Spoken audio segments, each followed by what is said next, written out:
और चलिए बड़ी खबर से शुरुआत करते हैं। उत्तराखंड टनल हादसे से जुड़ी बड़ी खबर, सिलक्यारा टनल हादसे से जुड़ी पल पल की अपडेट हम आप तक पहुंचा रहे हैं। ऑपरेशन को पूरा होने में और भी लंबा वक्त लग सकता है। बड़ा अपडेट, बड़ी जानकारी। रेस्क्यू टीम का पाइप प्लान फेल हो चुका है। ऑगर मशीन के क्षतिग्रस्त ब्लेड को काटा जाएगा। ड्रिल मशीन को बाहर निकालने में समय लग सकता है। वर्टिकल ड्रिल के लिए हेवी मशीन लगाई गई। हेवी मशीन की क्षमता 45 मीटर तक ड्रिल करने की है। फिलहाल पाइप प्लान में कोई काम नहीं हो रहा। उत्तरकाशी की सिलक्यारा बैंड स्थित टनल पर रेस्क्यू ऑपरेशन का 14वां दिन है और जिन 41 लोगों को निकालने के लिए ये रेस्क्यू ऑपरेशन चल रहा है वो 41 लोग आज भी वहीं हैं जहां पहले दिन थे। तमाम तरह के प्रयोग हो चुके हैं। विज्ञान पूरी तरह से इस समय विज्ञान और टेक्नोलॉजी हाशिए पर आ गई है। मंदिर की स्थापना भी हो गई है, भगवान भी रूठे हुए हैं और ये अभियान आगे नहीं बढ़ रहा है। 10 मीटर की दूरी पर वो 41 लोग हैं जिनको निकालना है, लेकिन 10 मीटर की दूरी तय करने में 3 दिन से अमेरिकन ऑगर मशीन को पसीने आ गए हैं। परसों शुरू हुई, बंद हो गई, 24 घंटे बाद कल फिर चली और फिर 2.2 मीटर अंदर पाइप धकेलकर फिर बंद हो गई। अमेरिकन ऑगर मशीन के फंसने पर यह हुआ कि अभियान फिर बीच में रोक दिया गया। मशीन अब तक नहीं चली और उसको जब अंदर ये देखने का प्रयास हुआ कि यहाँ पर किस तरह की हर्डल आई है, कोई हार्ड मेटल तो नहीं है, उसको निकालने के लिए जब ऑगर को निकालना शुरू किया, ऑगर अंदर फंस गया। ऑगर के अंदर फंसने के बाद फिर ये स्थिति बन गई कि उसको जब खींचा तो मशीन की शाफ्ट टूट गई और उसको फिर वापस लाने के लिए अब बहुत सारे टेक्नीशियन लगे हैं, बहुत सारे श्रमिक लगे हैं कि उस फंसे हुए ऑगर को काट काट कर छोटे छोटे टुकड़ों में निकाला जा रहा है। बाद वो हार्ड मेटल कौन सा है उसको जाकर के देखा जाएगा कि वो किस तरह का है। उसकी कटिंग आसानी से हो जाएगी तो ठीक है, अन्यथा एक और फार्मूले पर विचार हो रहा है कि यहां से उसको कटिंग करके और आगे भविष्य में ऐसी ऑगर मशीन इस तरह से ना फंसे तो मैनुअल भी कुछ करा के देखा जाएगा कि कुछ खुदाई मैनुअल भी हो सकती है क्या, क्योंकि 10 मीटर का फासला बहुत नहीं होता। दूसरी तरफ जो वर्टिकल ड्रिल करने के लिए बहुत हैवी मशीन ओडिशा और गुजरात से मंगाई गई थी वो कल पहुंच गई थी और अभी एक सूचना मिली है कि उनको ऊपर ले जाया जा रहा है। वर्टिकल ड्रिल पर भी काम शुरू हो गया है। इस पूरे के पूरे ऑपरेशन की प्लानिंग का सबसे कमजोर पक्ष ये है कि प्रधानमंत्री के पूर्व सचिव भास्कर खुलबे ने बताया था कि 5 प्लान पर काम शुरू होगा, लेकिन 5 प्लान पर काम शुरू तो हुआ लेकिन वो बीच में ही होल्ड कर दिया गया।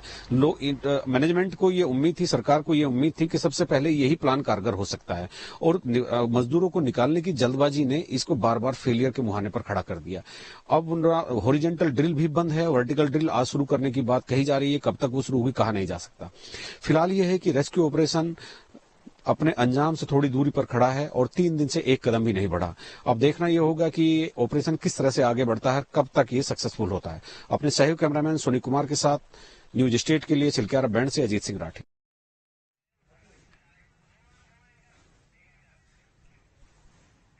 और चलिए सहयोगी आमिर इस वक्त उत्तरकाशी से लाइव जुड़े हुए, सीधे उनका रुख करते हैं। आमिर, इस वक्त क्या कुछ अपडेट है, चूंकि लगातार जो मशीनें हैं उसमें खराबी आ रही है और अब कहा जा रहा है कि वर्टिकल ड्रिल के जरिए मजदूरों तक पहुंचने की कोशिश की जाएगी। फिलहाल क्या कुछ अपडेट, क्या कुछ स्थिति वहां पर? देखिए, वर्टिकल ड्रिल एक ऑप्शन के तौर पे देखा जा रहा है, लेकिन मेन ऑप्शन जो है, अगर हम देखें तो ये वही रास्ता है जिसके द्वारा जो है निकाला जाएगा मजदूरों को, ऐसा लग रहा है। क्योंकि वर्टिकल ड्रिल में बहुत सारी मुश्किलें भी हैं और मशीन, हैवी मशीन जो है उसको वहां पर वर्टिकल ड्रिल के लिए पहाड़ पे भेजा गया है, ऐसी बात सामने आ रही है। लेकिन वो पहुंची या नहीं पहुंची अभी तक उस पर क्लैरिटी नहीं है। थोड़ी देर में ही प्रेस कॉन्फ्रेंस शुरू होने जा रही है और उस प्रेस कॉन्फ्रेंस पे बहुत सारी तस्वीरें जो है, बहुत सारी पिक्चर जो है वो क्लियर हो जाएगी। दिक्कत क्या आ रही है? दिक्कत ये आ रही है कि जो 48 मीटर के बाद अचानक हर्डल्स आते हैं, अचानक अवरोधक आता है, उसको काट पाना बहुत मुश्किल था। अगर अमेरिकन मशीन जो थी क्षतिग्रस्त हो जाती है, उसके ब्लेड्स टूट जाते हैं और वो ब्लेड्स को निकालने में ही, उस मशीन के ब्लेड्स को निकालने में ही अच्छा टाइम लगा। कुल मिलाकर के एक उम्मीद थी कि कुछ मीटर के बाद जो है ये प्रयास जो लगातार पिछले 10-15 दिन से चल रहा है वो कंप्लीट हो जाएगा। 14 दिन से जो रेस्क्यू ऑपरेशन चल रहा है वो कंप्लीट हो जाएगा। ऐसा हुआ नहीं, फिर एक बार जो है परेशानी आई है और वो लंबा समय ले सकती है। ये जो ऑप्शन लगातार कोशिश कर रहे थे यहां से ऑप्शन करने की, लेकिन वहां पर भी अगर आप देखेंगे तो अभी पूरी तरीके से उस पर फोकस नहीं किया जा रहा है। अब जो फोकस है, सबसे ज्यादा फोकस जो है वो टॉप पर से किया जा रहा है, लेकिन उसमें खतरा काफी ज्यादा है, उसमें टनल को बहुत सारा नुकसान पहुंचेगा, ये भी बात सामने आ रही है। और उससे जो मजदूर है अंदर, उनको भी ऐसा बताया जा रहा है कि खतरा हो सकता है। तो करके अलग अलग ऑप्शन पर नजर रखी जा रही। जी बिल्कुल आमिर, ये भी बात सामने आ रही थी कि मैनुअली उस मलबे को हटाया जाएगा, उसे लेकर क्या कुछ जानकारी, उस दिशा में कितनी आगे बढ़ी है टीमें? कहां से आ गए तुम लोग? देखिए, ये सब ऑप्शंस हैं। अभी ऑप्शंस पर ध्यान दिया जा रहा है, लगातार डेवलपमेंट्स हो रहे हैं, इसलिए कह पाना कि मैनुअल हटाया जाएगा बहुत जल्दबाजी होगी। कोशिश हो सकती है मैनुअल से, क्योंकि अगर मैनुअल ही स्टार्टिंग से मलबा हटाया जाता रहता तो अब तक कुछ विशेषज्ञों का कहना है कि अब तक वो सफलता मिल जाती। लेकिन शुरुआत से ही एक भरोसेमंद जो एक प्लानिंग थी उसके तहत किया गया, क्योंकि कोई भी ऑपरेशन जब किया जाता है तो 3-4 ऑपरेशंस के लिए जो बेहतर ऑप्शंस होते हैं उन पर विचार विमर्श किया जाता है। उसके बाद सबसे बेहतर जो होता है उस पर काम किया जाता है। तो सबसे बेहतर जो था वो इसी टनल के अंदर से बाकायदा एक पाइप निकाल करके उन तक पहुंचने का था, वो किया गया। वो लगभग सफल हो ही रहा था कि एक बड़ा हर्डल जो है वो सामने आ गया। कुछ ही देर में देखिए, हम आपको दिखा रहे हैं तस्वीर, प्रेस कॉन्फ्रेंस शुरू होने जा रही है। हमें लगता है कि हमें प्रेस कॉन्फ्रेंस में जाना होगा, क्योंकि लगातार अब डेवलपमेंट्स हो रहे हैं और ये जानकारी देखिए, कुछ ही देर में यहाँ पर प्रेस कॉन्फ्रेंस होने जा रही है। मीडिया का जमावड़ा यहाँ पर है, मीडिया सेंटर एक तरह से यहाँ पे बना हुआ है, आप तस्वीरों में देख सकते हैं। माना जा रहा है पुष्कर सिंह धामी खुद यहाँ पर प्रेस कॉन्फ्रेंस करने के लिए पहुंचेंगे। अगर मुख्यमंत्री यहाँ पे पहुंचते हैं तो वो सही पिक्चर दे पाएंगे इस बात को लेकर के कि कब तक ये रेस्क्यू ऑपरेशन कंप्लीट किया जा सकेगा। तो कुल मिलाकर के अब प्रेस कॉन्फ्रेंस कुछ ही पल में शुरू होगी, उसके बाद लेटेस्ट जानकारी है वो सारी चीजें प्रोवाइड कराई जाएंगी। लेकिन ये बात बिल्कुल ठीक है कि ऑपरेशन जो है अभी रोक दिया गया है, किसी भी तरह से अभी कोई रेस्क्यू ऑपरेशन में कोई भी डेवलपमेंट अभी तक नहीं। जी बिल्कुल आमिर, आपको क्या लगता है कि कमी कहां पर है? क्या प्लानिंग के एग्जीक्यूशंस में कमी आई है, या फिर जिस तरीके से प्रधानमंत्री नरेंद्र मोदी भी कह रहे थे कि करीब 5 प्लानिंग पर काम किया जा रहा है, तो क्या मतलब चीजें दुरुस्त नहीं थी उस हद तक?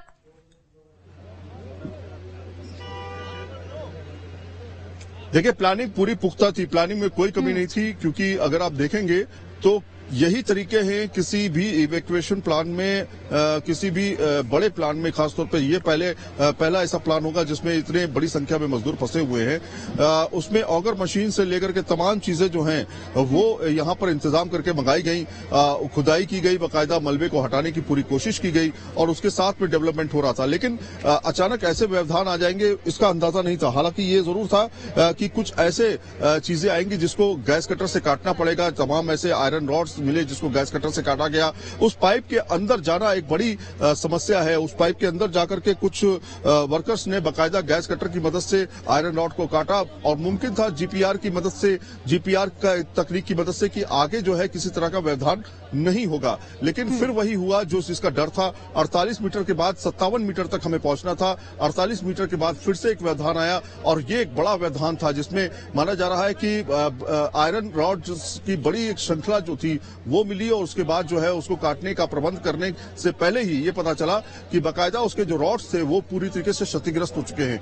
किसी आयरन इस मशीन को बाहर निकालने में, इन ब्लेड्स को बाहर निकालने में अच्छा खासा वक्त लगता है और ये जब पता चला कि आयरन रॉड को उसे काटते समय बाकायदा उसके जो ब्लेड्स थे वो टूटे और वो फंस गए पाइप के अंदर, तो उसको काट के निकालने में भी एक बड़ी समस्या थी, उसको गया। तो ये सारी चीजें जो है कल रात में हुई हैं। कल रात में माना जा रहा था कि ऑपरेशन कंप्लीट हो जाएगा, लेकिन इस तरह का व्यवधान आया जी कि तमाम इंजीनियर्स, तमाम लेबर्स, तमाम लोग यहाँ पर लगे रहे रात भर, उसको ऑपरेशन को अंजाम दिया गया। अभी माना जा रहा है 25 से 26 घंटे और लग सकते हैं।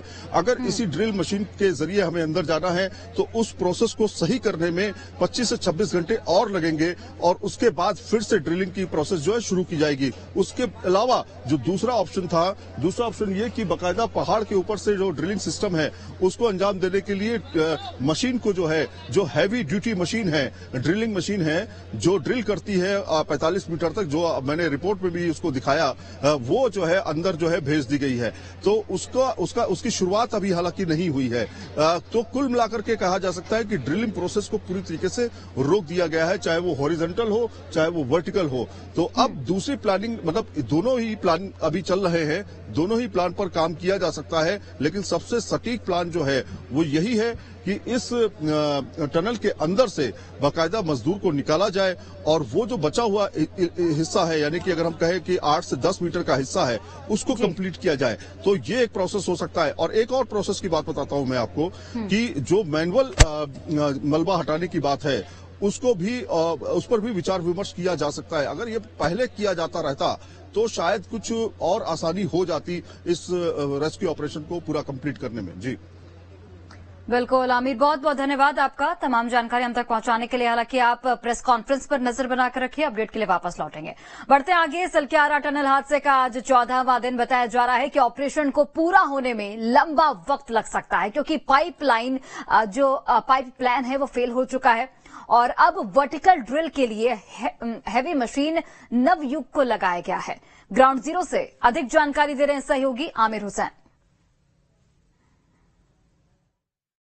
उत्तरकाशी के सिलक्यारा टनल का रेस्क्यू ऑपरेशन का 14वां दिन। लगातार कोशिश की जा रही है उन 41 जानों को बचाने की, लेकिन अभी तक सफलता नहीं मिली है। जब सफलता मिलने वाली होती है, कोई ना कोई रोड़ा अटक जाता है, जिसकी वजह से ऑपरेशन को काफी ज्यादा दिक्कतें होती हैं। इस समय हम ग्राउंड जीरो पर मौजूद हैं और ग्राउंड जीरो पर आपको एक एक तस्वीर दिखा रहे हैं। अभी तक का क्या डेवलपमेंट है? दरअसल माना जा रहा था कि कल ये ऑपरेशन कंप्लीट किया जा सकता था, लेकिन एक बार फिर से बड़ी बाधा जो है वो सामने आ चुकी है। हम टनल के ठीक नजदीक पे हैं, यहां से आपको टनल साफ तौर पे दिखाई दे रही होगी, लेकिन टनल में जिस तरह से जो काम किया जा रहा था, करीब 46.8 मीटर जाने के बाद हम 48 मीटर तक पहुंच गए थे, जबकि हमारा जो टारगेट था वो पहुंचने का करीब 57 मीटर का है। लेकिन बीच में एक बड़ा रोड़ा फिर से आ गया। बताया जा रहा है कि पूरी की पूरी कई तरह के रोड़े अटके हुए हैं, जिसकी वजह से जो है आगे बढ़ पाना बहुत मुश्किल है। जो गैस कटर के माध्यम से उसको काटना भी अब मुश्किल होता जा रहा है और जो ऑगर मशीन है उसके ब्लेड्स को भी क्षति हुई है और इसके प्लेट्स को भी क्षति हुई है। ऐसी बात सामने आ रही है और उसके ब्लेड्स को काटना पड़ेगा। इसमें लंबा समय लग सकता है, इसलिए अब दूसरे ऑप्शन पर बात की जा रही है। दूसरा ऑप्शन क्या है? दूसरा ऑप्शन है दरअसल जो वर्टिकल ड्रिलिंग की पहले बात की जा रही थी, जिसके लिए बाकायदा रोड तैयार की गई है, उसके ऊपर से मशीन को ले जाकर के वर्टिकल ड्रिलिंग की बात होगी। लेकिन वर्टिकल ड्रिलिंग काफी खतरनाक मानी जा सकती है। वर्टिकल ड्रिलिंग थोड़ी तेजी से हो सकती है, लेकिन काफी खतरनाक इसलिए क्योंकि ये पूरा प्रोजेक्ट जो है उसको क्षति हो सकती है, पूरे प्रोजेक्ट को नुकसान हो सकता है और एक तरफ जान है तो दूसरी तरफ पूरा प्रोजेक्ट है। तो आपको बताएं, कुल मिलाकर के यहाँ पे आप जो पहाड़ों पर जो रास्ता बना हुआ देख रहे हैं, जिसमें हमने पहले भी आपको रिपोर्ट करते हुए दिखाया है, वहां से वर्टिकल ड्रिलिंग करने का प्लान है, जिसके लिए रास्ता लगभग तैयार किया जा चुका है। लेकिन मशीन जो है, जब तक रास्ता पक्का नहीं हो जाएगा तब तक उस मशीन को ले जाना मुश्किल ही है। अब आपको दिखाते हैं सबसे बड़ी खबर, इस समय की सबसे बड़ी खबर आपको दिखाते हैं। देखिए, ये मशीन जो है ये दरअसल वर्टिकल ड्रिलिंग के लिए बाकायदा इस मशीन को जो है वो यहां से ले जाया जा रहा है। ये हैवी मशीनरी है जो पूरी तरीके से काट करके वर्टिकल ड्रिलिंग करेगी। आपको तस्वीरों में दिखा रहे हैं, इस मशीन को पहले लाया गया था, लेकिन माना यह जा रहा था कि हॉरिजॉन्टल ड्रिलिंग जो हो रही है वो पूरी तरीके से हो जाएगी, लेकिन ऐसा हुआ नहीं। फिर से एक बड़ा रोड़ा अटका है, जिसकी वजह से हॉरिजॉन्टल ड्रिलिंग जो अभी तक पाइप के जरिए की जा रही थी, ऑगर मशीन के जरिए, वो पूरी नहीं हो पाई। अभी आप तस्वीरों में देख रहे हैं, ये वो मशीन है जिससे हॉरिजॉन्टल ड्रिलिंग की जाती है। और यहां पे आपको हम पहले दिखाते हैं मशीन के पास में ले जाकर के कि इसमें खासियत क्या है। इस मशीन की खासियत है दरअसल इसके ब्लेड्स और इसकी पाइप्स जो बाकायदा इसको वर्टिकल ड्रिल करने में काफी ज्यादा सहायता करते हैं। इसकी रेंज जो है, इसकी रेंज करीब 45 मीटर तक है। 45 मीटर तक ये ड्रिल कर सकती है वर्टिकल, और उसके बाद जो है ये माना जाता है कि 45 मीटर के बाद दूसरी मशीन जो है हमें लानी पड़ेगी। तो ये हैवी मशीन ही है जिसको जो है अंदर भेजा जाएगा, पहाड़ पे इसको ले जाया जा रहा है, क्योंकि अब समय बहुत कम है, काफी ज्यादा समय बीत चुका है। लोगों से कहा जा रहा है कि दूर रहे थोड़ा सा, क्योंकि दिक्कत हो सकती है, लोगों को क्षति पहुंच सकती है। तो ये वो मशीन है जो आपको तस्वीरों में दिखाई दे रही है। इसके जो ब्लेड्स हैं, ये आप देखिए, यहाँ पर जो ब्लेड्स हैं, इनके द्वारा जो है उसे काटा जाएगा, वर्टिकल ड्रिल किया जाएगा, और ये काफी स्मार्ट मशीन मानी जाती है ड्रिलिंग के लिए। तो ये अपने आप में एक बड़े चैलेंज के तौर पर इसको ऊपर पहुंचाया जा रहा है, क्योंकि इसे ले जाना है पहाड़ पर। तमाम जवान यहां पर तैनात किए गए हैं ताकि किसी भी तरह की दिक्कत ना आए। काफी हैवी मशीन है, आप तस्वीरों में देख सकते हैं। क्या इस मशीन की खासियत आप देखिए, ये 45 मीटर तक अंदर जाकर के ये ड्रिल कर सकती है, और 45 मीटर के बाद, इसकी 45 मीटर की क्षमता है, 45 मीटर के बाद माना जाएगा कि और जरूरत पड़ेगी इसको ड्रिल करने के लिए, दूसरी मशीन को बुलाया जाएगा। तो ये आप देखिए, ये वो मशीन है। यहाँ पे आप जो उसका पूरा विंग देख, ऊपर जो पूरा इसका ब्लेड के साथ में जो सपोर्ट पार्ट देख रहे हैं, दरअसल ये अंदर इसको ले जाएगा, और ये जो पूरी तरीके से जो मशीन है, इसको पहाड़ पे ले जाने की तैयारी है। बहुत सावधानी से इसको इस पर काम किया जा रहा है। तो लगातार कोशिश की जा रही है। देखिए, ये घूम रही है, बहुत लंबी मशीन है, ये घूम रही है, ये घूमेगी और घूम करके ये अंदर जाएगी। कि किस तरह से अब दूसरे ऑप्शन पर काम किया जा रहा है, यानी कि जो पहला ऑप्शन है जिसमें वर्टिकल ड्रिल, हॉरिजॉन्टल ड्रिल किया जा रहा था, अब वो लगता है पूरी तरीके से फेल हो चुका है, उस पर काम हो नहीं सकता है। तो अब जो है इस ऑप्शन पर ध्यान दिया जा रहा है। कुल मिलाकर के 48 मीटर तक पाइप जो है अंदर चला गया था, और उसके बाद माना यह जा रहा था कि 45 मीटर के बाद जो है काम कंप्लीट कर लिया जाएगा, 57 मीटर तक आसानी से पहुंच जाएंगे। लेकिन अब देखिए, पूरी तरह से प्लान जो है फेल हो चुका है, इसीलिए अब वर्टिकल ड्रिल जो है, वर्टिकल ड्रिल पर काम किया जाएगा। तो इस तरह से अब डेवलपमेंट शुरू हो रहे हैं। जिंदगी को बचाना है, 41 जिंदगी को बचाना है, ऑपरेशन को पूरी तरीके से सफल करना है, तो अब दूसरे ऑप्शन पर बाकायदा फोकस किया जा रहा है। वीडियो जर्नलिस्ट विपिन कुमार के साथ सैयद आमिर हुसैन। और देखिए, अमेरिकी ऑगर मशीन की तस्वीर भी सामने आई है। मशीन के ब्लेड कटे नजर आ रहे हैं साफ तौर पर। ऑगर मशीन के जो ब्लेड हैं वो फंस गए हैं। कहा जा रहा है कि ऑगर मशीन को अब बंद कर दिया गया है, और अलग अलग ऑप्शंस को यहां पर टीम देख रही है। ऑगर मशीन की तस्वीरें सामने आई हैं, आप तस्वीरों के जरिए देख सकते हैं। ब्लेड कटी हुई नजर आ रही है। तो चूंकि कहा जा रहा है कि वहां पर काफी जो बड़ा लोहे का कुछ सामान है वो आ गया था, मेटल भी यहां पर देखने को मिला, और इसकी वजह से जो मशीन है उसको काफी क्षति पहुंचा है, उसके ब्लेड काफी क्षतिग्रस्त हो गए हैं।